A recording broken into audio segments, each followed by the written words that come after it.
গ্রামের ঐতিহ্যবাহী তাল গাছ। কিরে আয়া পড়লি আবার? তাল গাছ দেখলে তোর ঘুরে দেখাই বাংলা মসজিদ, কবরস্থান। মসজিদটা তো ভালোই, পরিবেশটা অনেক সুন্দর। এগুলো মনে করছি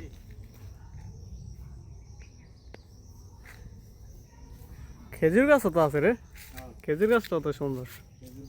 মসজিদ। আর এই তোর এদিকে ইয়ে আছে আর কি, জায়গা জমি, তার খামার। বুঝছ না? ওই গাছটাও সুন্দর অনেক। আমি তো মনে কর বুঝছ না, সব নিয়ে যাচ্ছে। কিন্তু মসজিদটা সুন্দর আছে আমার, বুঝছিস? এই যে মসজিদের ছোটোখাটো হইলো, মসজিদটা ঠিক আছে। হ্যাঁ, পরিবেশটা খুব ভালোই। ওইদিকে ভিতরে জায়গা আছে আর। যাই হোক, জায়গাটার মধ্যে গাছ টাছ আছে, তো আম গাছ আছে, ছাওয়া আছে, ভালোই লাগে। মেলা দিন পরে আইলাম, বুঝছিস? আমার পরে না, না, গ্রামে মাঝে সাঝে আসা দরকার।